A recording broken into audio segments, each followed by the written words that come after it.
Welcome to Shelaborate. I'm Kath. And I'm Kyra. This is our podcast for the girls, from the girls. We're telling our stories, hyping up women who inspire us, and shelaborating every step of the way. It's time to give you the girl talk you've been waiting for. Let's get into it.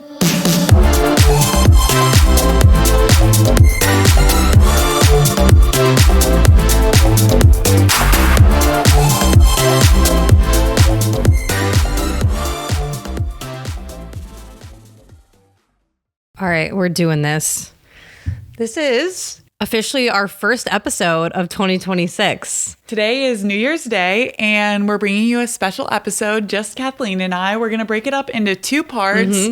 The first part is going to be Kathleen's dating wrapped for 2025. And then the second part is going to be things that we think should be left in 2025. Yeah, things we're not going back to, and then maybe some things that we want to bring into the new year. So kind of like our resolutions as well. Yeah, and the best way to show your support for Shelaborate is by liking, commenting, or sharing this episode so it can boost our algorithm and bring our show to more people. Yep, we really, really love doing this and we want to keep doing it. And any support that you show helps a lot, helps our algorithm, helps us getting it out to more people so that we can keep doing this. And honestly, it's just fun hearing what you guys have to say about the episodes. And we just love hearing from you guys. So keep it up. All right, let's get into it. Okay, are you ready? I am. So Kathleen has made a little PowerPoint presentation. So for those of you listening, we will kind of read what's on the slides. But for those of you who want to actually see the slides that she made, you can check us out on YouTube and actually see the slide deck. All right, so here we go. This is my 2025 dating wrapped. I'm sure most of you who have Spotify or Apple know kind of what this is a spinoff of, but it pretty much just goes through like all of your listening history, like everything that you've listened to. Me and Malia always have joked about doing this every single year. And we always talk about our date to flight ratio. So like how many dates you went on versus how many flights you went on. And for usually us, it never matches. We always are traveling way more than we're dating. But I feel like it was an interesting year. So we're going to get into it a little bit. The quote that I came up with is for the plot. So, you know, we started this year, let's see, kind of dealing with a repeat offender. That's how we started off. I remember it was like right on New Year's last year. We cut things off with a repeat offender and we never went back. That's what we're keeping for 2026. Anyone who has not made it this far, leave them in 2025. Don't bring them back. There's a reason that they're not here anymore. So this is the picture that I use because I feel like this kind of sums up my dating experiences in general. Yeah, so this is a photo of beautiful Kathleen looking a little different than normal. She has a black eye from a little incident she had with, I was going to call him an offender, but that makes him sound like a criminal, but he kind of is. But yes, and we have recorded this episode. Yes. We are going to post it on our Unhinged because it is not for a normal audience. We got to keep it behind the paywall. But I will say this guy caused Kathleen to get a black eye. Here's the unfiltered photo of it. I think I had gotten my eyes dilated, so I was like crying yellow too. Anyway, all right, 2025 at a glance. What are we looking at? What are the stats? I went on 4.5 dates. 4.5, you ask? What's a 0.5? Well, I got stood up for the first time this year. Just a straight stand up. Didn't show up, didn't text me. I'm sitting there drinking my beer and he never showed up. Can you tell us a little bit more about what happened during this stand-up? Yeah, I would love to. I had matched with this guy on Bumble and we hadn't been talking very long. We hadn't exchanged numbers, but he was like, hey, let's go out on Thursday. And I was like, great. I love when the guy just goes straight into it. Like, let's not waste time talking, whatever. Let's just go out. And so we said that we were going to meet at a brewery. I show up probably, 5 to 10 minutes early because I didn't want to do the whole dance of, oh, who's going to pay? Especially if you don't really know who the guy is. Yes. And you're like, are we in line together? What's going on? Okay, I think that was smart. So I didn't want to do that whole dance. So I get there a little bit early. I grab the drink that I want and then I go sit down. I haven't met this guy. All that I have really to go off of are his photos on Bumble, which you can never trust. No, you don't know which photo you're showing up to. You know which photo's showing up. Is it one? Is it two? Like if all of their photos are hat pictures, they could have a really good hair. They could be bald. Or they could be doing the soft smile is what I like to call it, where they're not showing any teeth and they have 3 teeth. Oh no. You know what I mean? Yeah. You could be walking into anything. You never know. So I sit down. It's like 10, 15 minutes after when we were supposed to meet. And I was like, this is weird. But this guy had sat down across from me. And he didn't necessarily really look like the picture, but I was like, I don't know, maybe he really doesn't look like his pictures. I'm going to just ask him. So I don't remember what this guy's name was, but I was like, hey, Prescott. And he like looks up at me and I was like, hey, is your name Prescott? And he was like, no, why? And I was like, well, I'm supposed to be meeting this guy, but like, sorry to bother you, because he was there drinking on his own as well. Anyway, so I think I waited 5 more minutes. I think I waited for 15 minutes, messaged him on Bumble, like wasn't really expecting him to answer, but I had other plans. So I left immediately, but I did give this guy the rest of my drink. I just got stood up. And he said, yeah? He was like, oh yeah, sure. Like, so he got the good end of things for this one. Yeah. So I remember you saying that you had a date. Yes. And I think we were recording that day. And his loss, you looked fabulous. And you were making carrot soup, I remember. Yes. And I was texting you and you were like, yes. I think I'm getting stood up right now. And at first I was like, no, he's got to like be there and you just don't know which one he is. Because I think in 2025, going into 2026, you should not be standing people up. People do not have time for that. If you're not going to show up, just say, hey, I'm busy. I'm sorry, I can't make it. Or own up to it. And that gets me to what happened afterwards. So I leave. I'm like, I'm not dealing with this. I'm not waiting for more than 15 minutes for someone who may or may not show up. Annie's not answering me, whatever. Which 15 minutes late for a date, my personal opinion, the guy is supposed to show up early.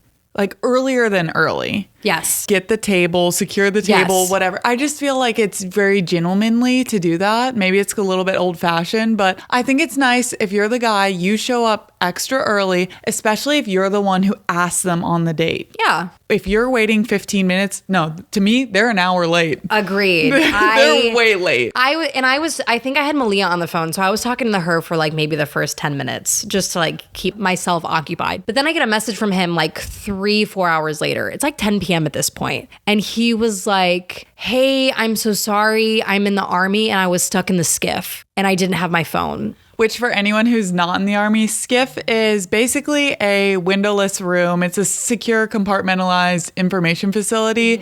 And you're not allowed to have your phone. You can't, there's no windows in there. You don't really have any contact with the outside when you're in there. But you can walk outside out anytime you want. You're not stuck in there. No. And you want to know how we know this? Because Kyra and I have also been in skiffs. Probably more than this dude. Yes. And here's the thing. Working there until 10 p.m. unexpectedly, if at any point you said to your boss or anyone like, hey, I was supposed to be on a date, I need to step out and like let them know. For how it would take less than 30 seconds to send that message. So he was like, yep, I had a work emergency in the skiff. And I was like, first of all, I've been in a skiff before because I wanted to let him know that he wasn't talking to someone that had no idea, who's going to be impressed by the fact that he said 1 Army, 2 skiff. Like, that's not impressive to me. Second of all, I think I responded, hey, I've been in skiffs before and I've never, even if it's like an emergency, which I know it's not because nothing's happening right now. There's been no point where I've ever been in a skiff where I couldn't touch my phone. And he was like, honestly, yeah, you're right. I honestly just forgot. And I was like, well, yeah, thanks for being upfront. And he was like, can we try again? And I was like, absolutely not. And then he unliked me, unmatched me or whatever. But I was just like, first of all, it's not going to get you off the hook that you're in the Army, and that's not impressive in general. Or like that you were in a skiff. I call bullshit on that anyway. This reminds me of a kind of a funny story. Once I went to this wife meet and greet for my husband's work, and it was just a bunch of the other spouses there, predominantly all of the male spouses are the ones in the military and all of the wives are non-military. I was the only female military member there. And one of the wives was talking about like an upcoming deployment. And she was like, yeah, my husband keeps telling me it's top secret. And I was like, our husbands do the same job. What are you talking about? And she was like, yeah, they're going like, this is basically like a presidential mission and it's all top secret. And I was like, just thinking to myself, like, no, it's not. Like, no, it is absolutely not. They were doing like humanitarian aid stuff. Yeah. After we were done at the party, I told my husband this. I was like, hey, do you know so-and-so is telling his wife that this is top secret? And he goes, oh yeah, he just doesn't like to talk about stuff. So that's the easiest way to not talk about it is by saying it's top secret. Which you can get away with that for certain people that aren't in the military. But just assuming when you're dating, especially, that the person that you're dating is not in the military, you're going to make a fool of yourself. Also, even spouses who have been around long enough, you're going to eventually figure that stuff out and realize, wait, this is not top secret. I feel like they don't. I feel like you have no context to know if that's... I don't know. I blew this guy's cover because I was like, oh no, you can literally look it up on your phone right now. I think people's cover needs to be blown when it comes to that stuff. Most of the time, anything that is genuinely so top secret that you cannot talk about it in any way, shape, or form, you're not going to know to bring that up. You're not even going to mention it. No, you're not even going to talk around it because it's just so secret. And everything is compartmentalized. So even when people do know things, they only know very specific, minute details of things. So it's just never going to come up. Anything else you can pretty much talk about or talk around. There's no reason people should be saying things like, that's top secret classified information. That's just not going to come up in conversation. I don't think I've ever had to say that. No. To anyone. So if there are any ladies out there who's trying to date a military man, don't fall for that. And if they're saying any stuff like that, they're probably full of shit.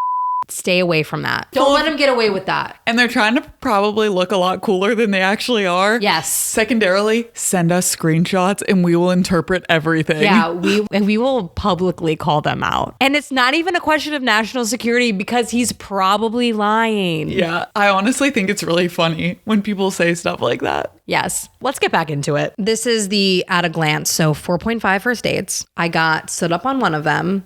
I had 8 crushes in general, which for me is like pretty low, I think. Your ratio is interesting though, because you had 4.5 first dates, but 8 crushes. So usually it's different. So my crushes are not included in the dates. I usually don't crush on people that I'm dating. Does that make sense? No, I feel like that doesn't make sense at all. I feel like the people that you have crushes on, you should be going on the dates. No, crushes I feel like to me are inherently irrational. Like people that you wouldn't actually go for? It's just... It's I don't know, actually. I probably would, but then if it turns into a date or something, I usually wouldn't consider it like a crush. It's usually just a crush if it's like unrequited love or just someone that you've like never even met or you just like see for a second that you don't even know anything about them. Because I'll get into this later. Most of them are irrational and unjustified. So my overall morale, just in general, low. It wasn't a great year. It wasn't a great dating year. I'm not super excited for 2026. Well, I mean, if your overall morale is low, I feel like you should be excited for 2026. You can only go up. You can only get better, right? I just don't think that applies here because you truly can get worse. Worse than the black eye? Well, that wasn't even like, but that wasn't even, he wasn't. It literally cannot get worse than that. That is simple assault. Yeah, we need to do better than that. My standards are so low. Anyway. We need to do better than that. Okay, then I might, because I didn't really think of that to be in my dating Wrapped. Do you feel that 4.5 first dates is low or high? Low. I also think it's really low. What do you think was the primary contributor towards low number of first dates? I just was not prioritizing dating this year and I was super busy. I do feel like you prioritized a lot of super cool things in your life, like skydiving and starting a new career. I also think I shoot myself in the foot in general. I'll get into this. I'll get into that on the next one because I have a point about that. So then, okay, so my emotional damage is only 1.5 stars. That is not that bad. I don't think it's that bad. I would say that that's a good rebound rate. Yeah. You have high resiliency. I think I have very high resiliency. That's impressive. And that will show in a little bit. All right. So out of those 4.5s, two resulted in a second or third date. I met none of them out in the wild. I met all of them on dating apps this year. And I think that I shoot myself in the foot when it comes to meeting men because I will put certain hobbies or like things to be off limits. So like work, kind of off limit, right? I agree with that. And I think that's pretty normal. After a while, skydiving was off limits because I was like, this is a hobby that I'm trying to get better at. I'm trying to learn. I'm not really trying to deal with the drama. I'd made some mistakes in that realm. And then I was like, and absolutely no dating in the fire academy. Like even if it was like, there's literally no interesting people. Now that's not true.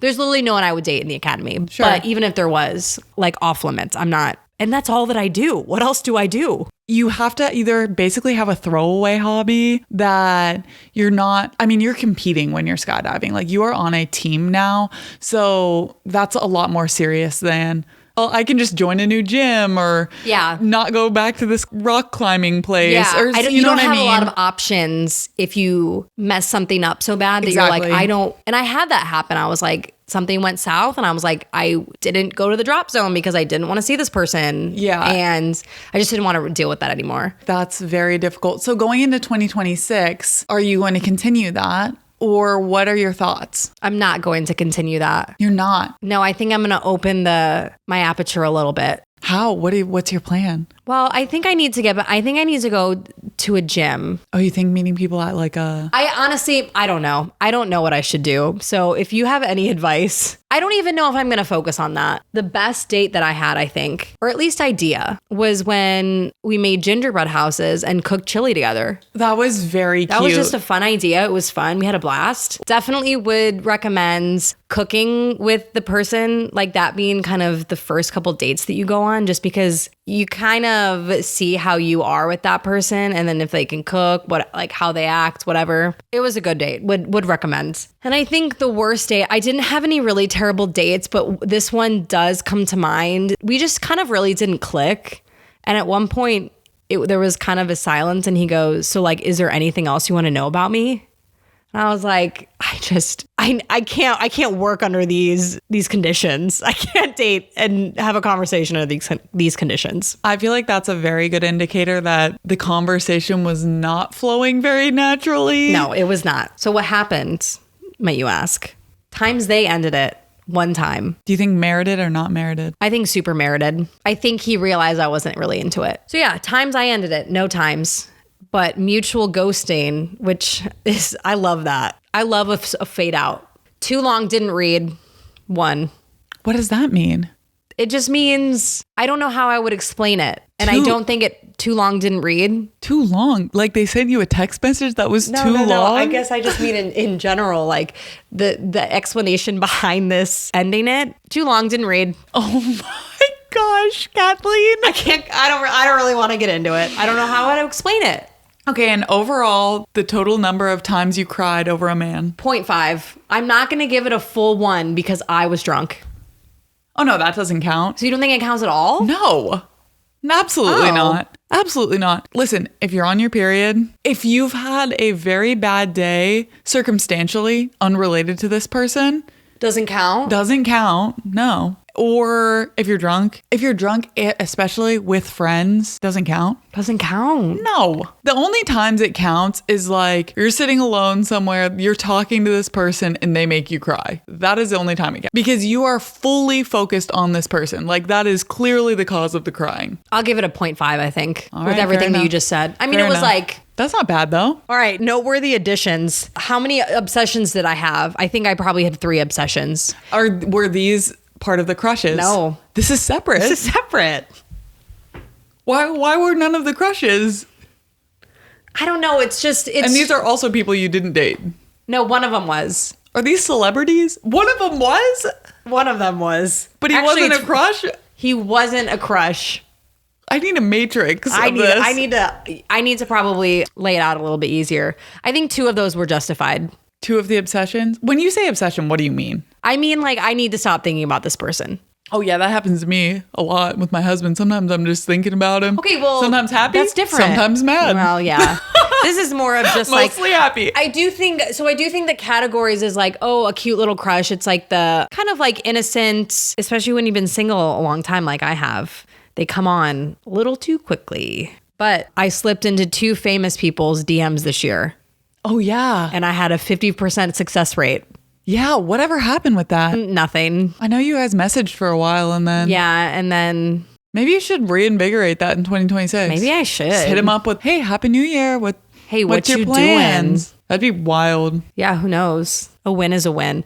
There were 3 repeat offenders this year. What do you mean by repeat offender? That you had a thing with them or they just kind of came back. In the past. Correct. No, see, this is what I'm saying. No repeat offenders. You weren't good enough before. You're probably not good enough now. And I think the weirdest thing to me, and I didn't add this to my repeat offenders list, but it's been happening a lot. It's when you met on a dating app, or you haven't met on a dating app, but you see each other on a dating app and they like you to like reinvigorate it. And if you have seen me in real life or like have my number, what are you doing trying to reinvigorate things on Hinge? I feel like it's a soft pitch. They're trying to see if you're interested. I've had it where we've kind of just like a mutual ghosting or like kind of just fizzled out. And then they'll like try and invigorate things on where it's like, you could just text me. So the answer is no. I think, though, the reason that they do it on the dating app is because intention is clear on the dating app. Whereas if they just hit you up via text, like there could be confusion. Yeah. I think it's weird. It's also a little bit less personal. So if you really are trying to like have a second shot, you should probably just go all in. Yeah. And it's message not going to work for me. But... So yeah, 8 crushes. I felt like 0 of those felt rational. Or you get to know them and you're like, no, next. Okay, yeah. All right. So what were our lessons learned this year? I think it's cool. I think it's fine if you make the first move as the girl. I think that's fine. I think it's fine to meet them halfway for the most part. But if you are giving most of the effort or you feel like they're not giving any effort as much as you are, that is not okay. Oh, 100% agree. You should not be going more than halfway, I think, especially in the like courting, dating, talking stage. I 100% agree with that. Effort is sexy. We love effort. We love effort. We love effort. And I learned this year is you do still have to meet people where they're at. If they're in maybe a certain phase of life where they don't have the capacity to maybe meet you and give you what you want, I think that there are scenarios where you just have to meet them where you're at and maybe be a little bit okay being uncomfortable with maybe the effort that you're getting. The caveat to that might be if someone is not in the same phase of life as you, or maybe they're just like going through something really hard or whatever, they're not as emotionally mature, etc. Sometimes that can be a good indicator that they're not a good match for you. How they deal with things, Yeah, like they may truly not be a good match for you and they might be really fun. They might be an awesome person. But if your like phases of life are just not matching up, that's going to add a lot of strain to the relationship, especially if they're not meeting you. If they're not in the same walk as you, I feel like there needs to be a lot of extra effort. But if they don't have the bandwidth for that, I feel like there's a huge compatibility issue there. Yeah, I think potentially. And then I think there are scenarios where you can give someone a second chance. Was that a lesson learned from this year, or is this something that that's you've kind been of something thinking? that's just been like going for multiple years? I think second chances in certain contexts are fine, but third chances are not. Is there anyone who you would give a second chance to? That's really hard. Part of me says yes, and then part of me says no. Does that make sense? It does. Can I ask the reason why? I regretted how it overall ended, and think we probably could have worked it out. But then when there was the opportunity to work it out, or like when they're like, hey, I'll call you, and then they don't call you. Ooh. Then you're kind of just like, okay. Yeah. I think in the second chance, both people need to be putting in the same amount of effort. Yeah. Third chances, absolutely not. Okay. That's it. Those are good lessons learned. See you next year. Wow. Thanks for sharing your dating raft with us. You're welcome. I want to hear about everyone else's 2025 at a glance. So for the second segment of our show, what we're going to be doing is what we'll be leaving in 2025. And we polled our friends as well. So we did get some responses there. So a little bit stuff coming from us, a little bit of stuff coming from our friends. And we'd love to hear as well, what are the things that you're leaving in 2025? What are the things that you want to bring into 2026 and things that you're just never going to look back on? I'm very excited because we're actually recording on New Year's Day, which I think is just really fun and a special way to kick off the new year. Yes. I think we should make this a new tradition. I think we should. Yeah. Okay. Do you want to kick it off? Yes. I would say theme of what my 2025 resolutions are and what they were and what my 2026 resolutions kind of surround is my transition from active duty into a new career transition into a new career in general. So last year I was just kind of trying to set the groundwork for getting into a new career and like figuring out what I want outside of the Army. And so one thing that I want to make sure that I leave in 2025 is that overall feeling of like being stuck where you are and not being able to do anything about it. It was really hard. And one of the biggest reasons I decided to leave the Army and active duty was because you don't really have a lot of control about what your job is, where you're living, all of that. And I was really unhappy with my last job. And it made it even harder knowing that I just couldn't quit. Like you can't quit. You can't really move along. You can't really do anything else. And that was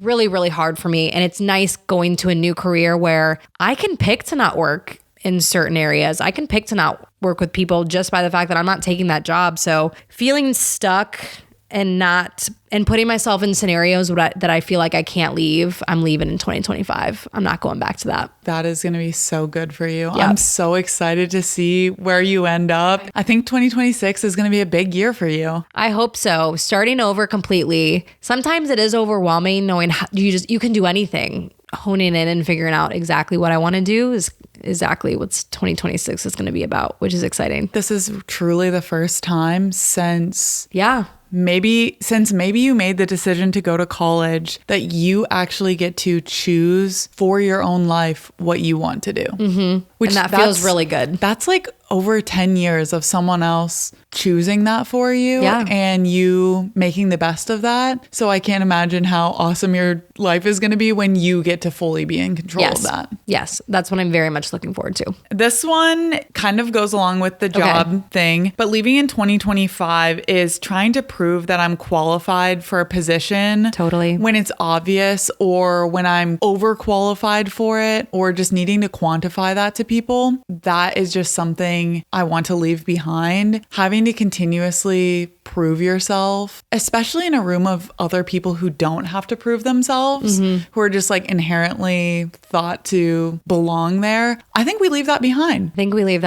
Stop overqualifying, stop overquantifying, stop creating extra work for yourself so that you can make sure that you're overly prepared in case they ask you. Taking that weight off of yourself is something that should be left in 2025. I totally agree. I think too often we doubt ourselves, and that was one of mine. I'm leaving that in 2025. Just doubting myself, really self-motivating myself by all the things and the hard things that I have done. And knowing that even though, for example, like being in the fire academy, like I haven't done this stuff before. I've done hard things before. I deserve to be here. And I know compared to the other people that I can handle this. But for some reason, I think we tend to question ourselves when we don't need to be doing that. Yeah, one thing that I find myself thinking a lot is I care so much about everything. I'm just not a carefree person. I'm not unbothered. I am extremely bothered and I care about everything. I care about little details. I care about other people. I am just someone who really cares about things. I often feel like I need to prove or quantify or whatever because the amount of care that I am putting into something, it's so much higher than other people around me. And I often realize after the fact that I truly cared about this so much more than everyone else around me, that I did so much extra work I just didn't have to do. Honestly, usually if I get to the point where I'm just like, yeah, I'm not going to quantify this, people accept that. Yeah. They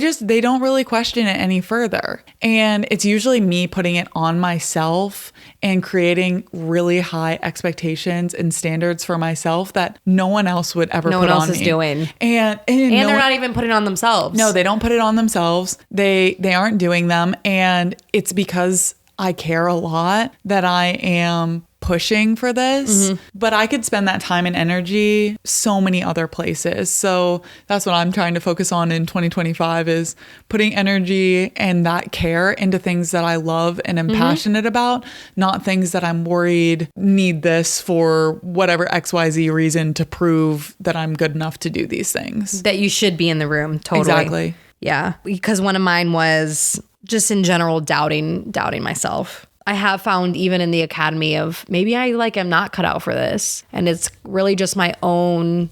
I don't think realistically anyone else would be necessarily saying that about me. It's just me putting my own doubts on and negative energy on myself. So we should also let that stay in 2025. And I think it's important to have a hype squad to hype you up because sometimes things are genuinely super hard, whether it's school or your job or life. Yeah. And you just need people who are like, you can do this, you can do hard things. And one thing that my husband always says is let them tell you no. You keep pushing until they tell you no. If you aren't good enough for the academy, well, they're going to fire you. Yeah. Let them tell you no. Yeah, totally. You keep trying to do your best until they tell you no. And then okay, go where you can truly be the best person for that job or for that school or for whatever. One big thing I want to leave in 2025 is, and I got better, I think I've gotten better at this in the last couple years in general. I would say I'm a pretty non-confrontational person in general. I don't love confrontation. It's not something that I'm naturally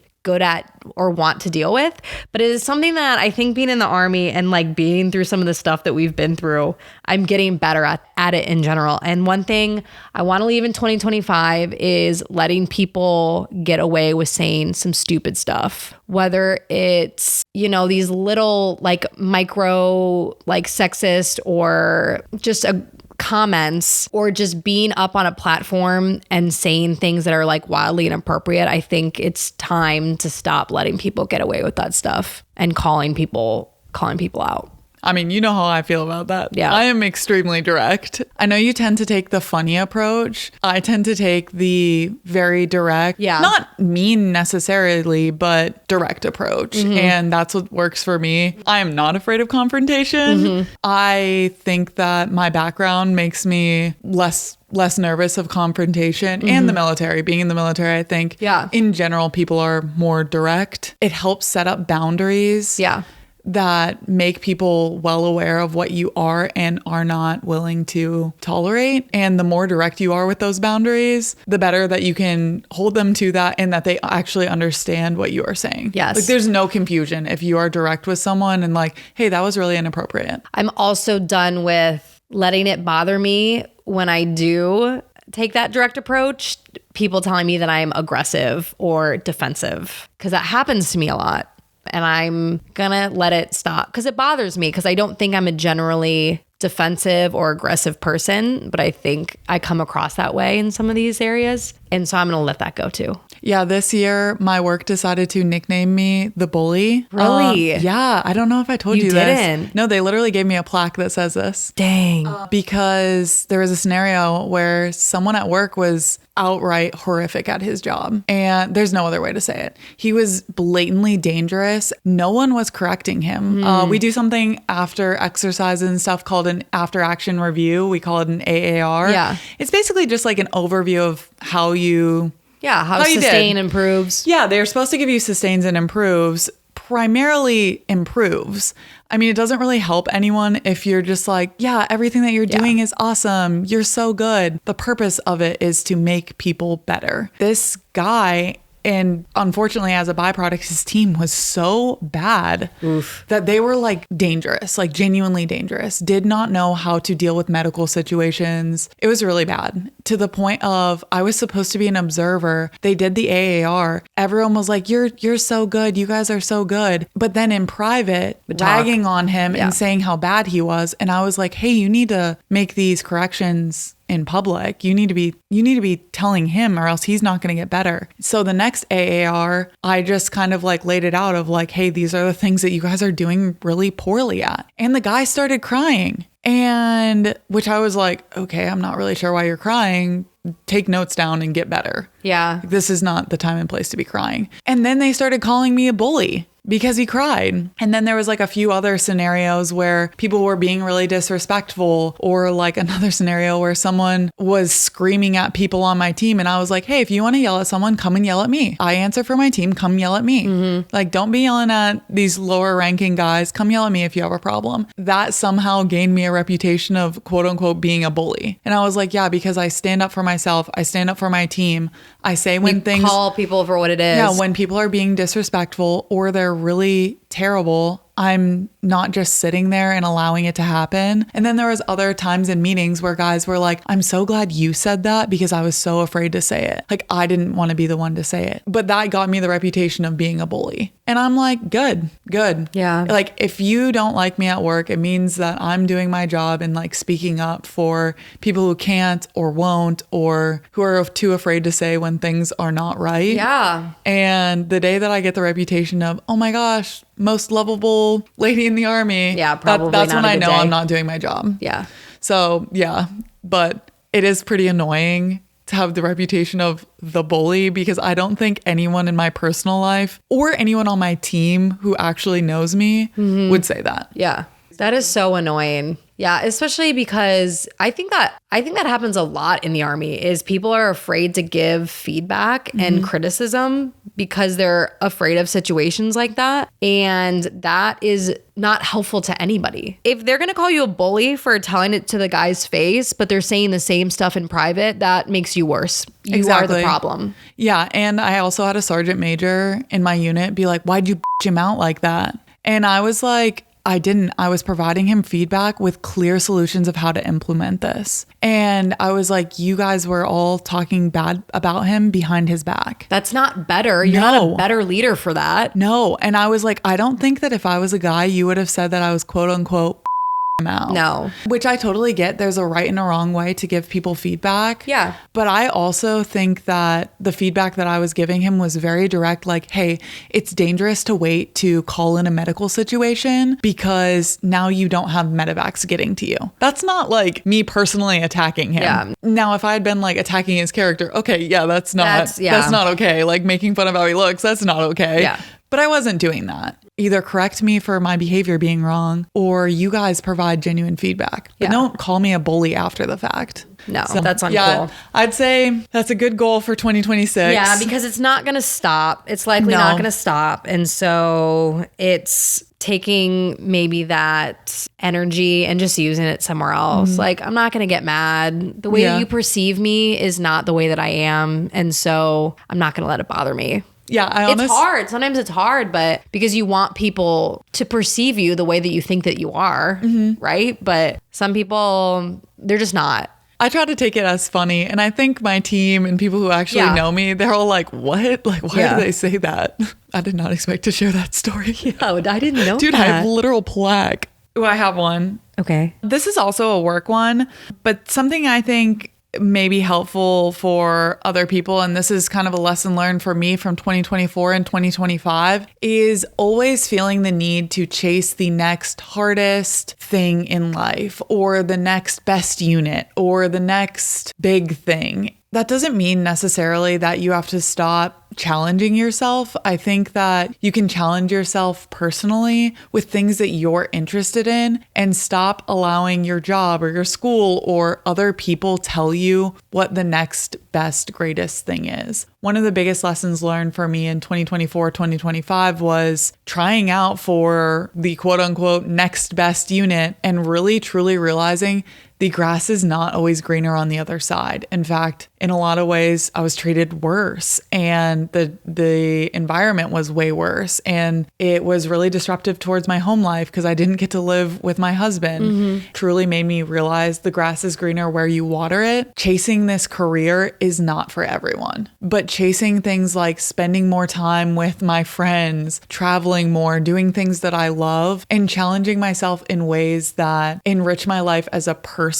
and enrich the lives of people I really care about is so much better than chasing the next greatest unit to be the toughest gal out there. I think that there's a lot to say for people who are doing those things and accomplishing those things. But I would encourage you as you go into 2026. And one thing that I'm focusing on is what is actually enriching my life? And are these goals that I have? And are these things that are making me happy and fulfilling my life and is what's best for my family? Or are these goals that other people are telling me, Kyra, you would be really good at this? So I think that you should try out for this because your addition to this unit would enhance this unit in these ways. And they're not goals that I have. Right. But they're goals that other people are telling me maybe I should have. Yeah. And so I just encourage people to take stock in what makes you happy and what is fulfilling in your life. And maybe it is doing those things. But I would say if it's someone else telling you that you should be doing these things, that maybe is the wrong reason to be doing them. Yeah. And so that's something I'm taking into 2026 and leaving in 2025. That's a good one. Yeah, I like that one. One thing that I am leaving in 2025, I always joke about this, but I think that there's a lot of just like interesting perspective in going from one male dominated job to another one. And one thing I feel like I'm relearning when we like first came into the military is putting up with things because you think that it's just part of the job.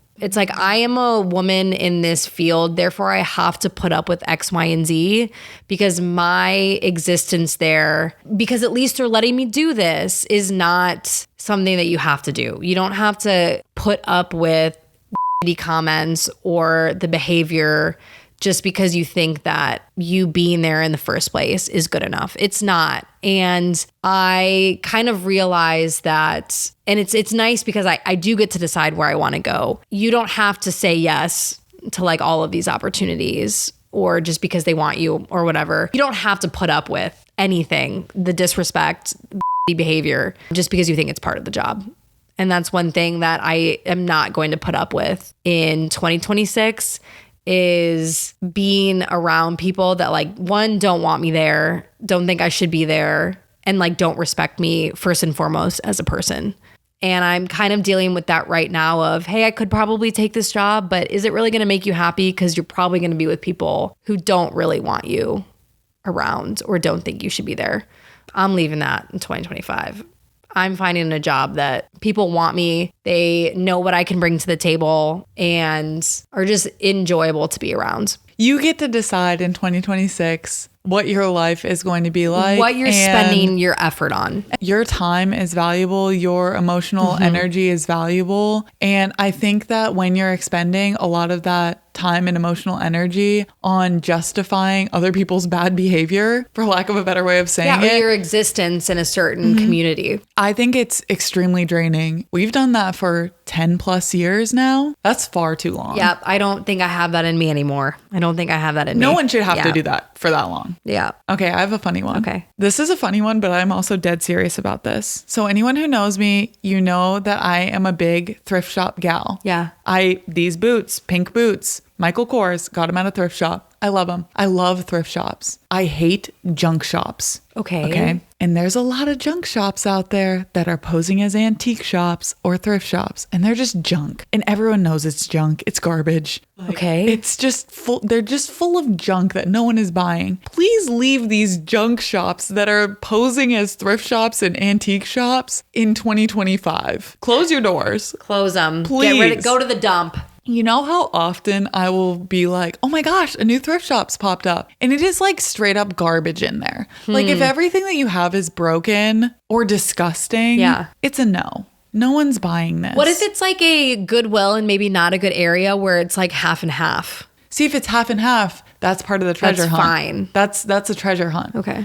I'm talking about like you go in there or yard sales. Sometimes this happens, I feel like kind of a lot with yard sales. Okay. Like you know it's your trash, but you're like, maybe someone will buy this. Go for it. And no one's buying your broken dishes, your Tupperware with no lids on it. Just throw that away. Recycle it. Like figure out something to do with it other than trying to pawn it off on other people. That's valid. Stop posing junk shops as antique shops. All right. It's wasted my time. I like it. I'm here for it. We don't need that in 2026. No. We want good thrifting. Yes. We're thrifting gals. The other flip side to this is, I'm very serious about this. Not everything that is antique needs to be super high priced. And the stores that are doing this, you know who you are. Okay, I'm dead serious on this. There are some stores, there's one in particular in this area, and they have basically Goodwill quality furniture. This is furniture that they have got donated to them, that is old, been sitting in a warehouse. I mean, it smells musty as heck in there. This is old furniture, but it's not quality. Yeah. But it's not like hardwood, super nice vintage stuff. They'll have this stuff priced at like $700-800. What? I went in there, I found the exact same shelf, brand new at IKEA, and it was like over $200 cheaper. No way. How is this one several $100s more? And they were like, well, it's considered an antique because it's in this store. And I was just like, all right, well, I'm not going to argue with this guy. Like, this is the price of your stores, whatever, I'm getting out of here. But here's the thing. There is a fine line between when you're thrifting, a junk shop, an antique shop, and a thrift store. Okay? Okay. And then the prices should be commensurate with that. Yeah. People who are shopping at musty smelling antique stores, they're not buying a table for $4,000 or $5,000. If you want to buy a $4,000 or $5,000 table, you're buying that new. Okay. If you're going to an antique shop, you want a deal. It feels like bad business. It is. You're going to go out of business. Yeah. Lower these prices. All right. I have another sort of funny one. I'm kind of outing myself. I want to leave this in 2025, but I don't think I'm going to. I just don't think it's going to happen. Staining my pants during my period. Oh, I had a really bad year for that.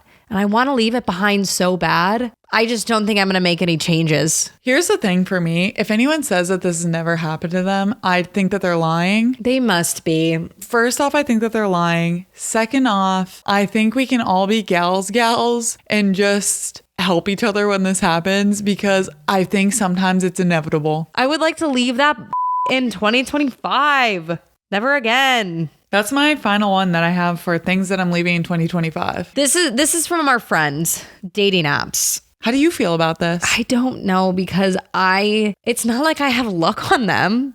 It's not like they're enhancing my life. One thing I didn't include on this, but I probably should have, is the amount of times that I've deleted and re-downloaded a dating app. It's got to be in the teens. How do you feel about setting your location to somewhere that you are not? That isn't here, and doing like an initial virtual date with someone? Well, where are they? I don't know. Set it maybe within like driving distance. I mean, I've thought of that, and I have done that in like Wilmington. Mm-hmm. Raleigh's, kind of the same. But to me, it's like, especially right now in this year, I haven't had time to go drive an hour for a date. I don't have time for that right now. And then if you did start dating them, they're far away. That, I think, puts you in a complex situation. And then you're like, now you're having to deal with potential distance and then making decisions based off of that person, which I don't want to be doing. That is fair. The one positive to dating apps is that you are meeting other people on there who want to go on dates, and you don't have to have a throwaway hobby. Yeah, I respect her for it. I do not think I will be leaving that in 2025, though. I think that was all of mine.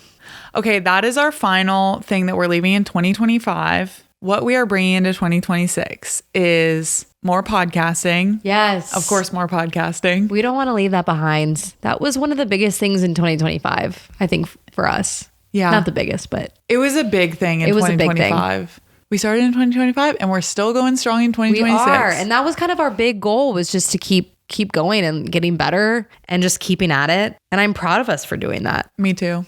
One thing that I want to bring into 2026 really bad is more reading. I think that the more reading I do, I'm just more relaxed, more calm. And I love reading. Like, I've loved it since I was a little girl. So this year I've suggested for the girl gang to start a book club. So we'll keep you posted on the first book that we select for our girl gang book club, if you want to read along with our book club. Yeah. Recommendations of books, or if you want to join our book club. Yeah, let us know. We're always trying to grow. We're always trying to get more people into our girl gang and our book club. Yeah, and I think book club would be so fun this year because our girl gang is really spread out. Yes.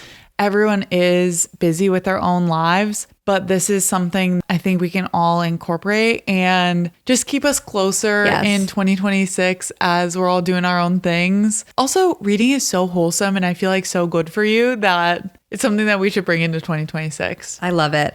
Well, that kind of goes into one of my things that I want to do in 2026 is just keeping up with people better. And I think that's a really good way to, it's like a forcing function, a forcing mechanism to make us catch up more and understand what we're doing in our lives.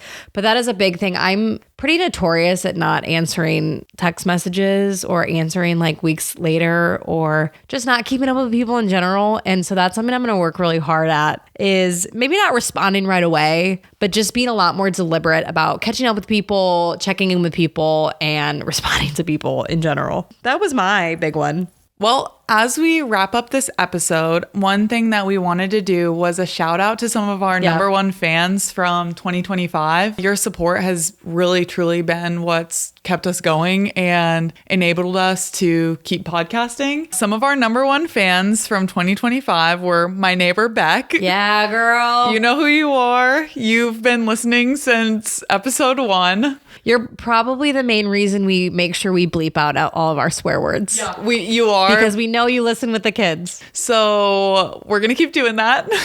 And I want to shout out my mom and my dad, John and Lisa. My dad will always send us really cute, just like words of... He listens to every episode. He listens to every single episode. My favorite was when my sister had a video of him of like painting the garage and listening to our episodes. So keep that up. We love hearing from you, mom and dad. So keep it up. And I love seeing the text messages of support. And he really listens to them and then provides such a good evaluation of each episode. And I treasure that. Keep it up. We love that. Obviously, the girl gang is a huge shout out. You guys were not only some of the first people that we had on the show, and you let us into your lives to share things with our audience, but you're also huge at cheering us on. So we really appreciate you guys. And then we also wanted to shout out everyone who had us in their top 5 podcasts for Spotify in their Wrapped this year, because it was so cool and it made us really feel like real podcasters. Yeah. We made it into your top 5. That was so cool, getting some of the pictures, the screenshots from your guys' Wrap that included Shelaborate, especially with some of the other podcasts that you were listening to, just knowing that you took the time to support us, and hopefully you liked it. But even if you didn't and you're just supporting us, we seriously appreciate it. And it's why we keep going. Yeah, we're so looking forward to 2026. Your continuous support, texts, and everything that you've done to show us that we should keep going with Shelaborate has been incredible. So keep commenting, keep posting, keep messaging us what you like, what you want to hear, maybe some people that we should interview, because we're doing this for you guys and we want to be making content that you guys want to see. Thanks for joining us for 2025, and we'll see you in 2026. See you in the new year. Bye. Thanks for listening to Shelaborate. We can't wait to bring you more episodes. Don't forget to follow, like, and drop us a review. Our episodes are available on Apple Podcasts, Spotify, and Patreon. If you liked the show, post it on your social media and pass it along. Women supporting women is the whole point. We'll be back next week with more opinions, more stories, and more Shelaboration. Until then, I'm Kath. And I'm Kyra. This podcast is for the girls.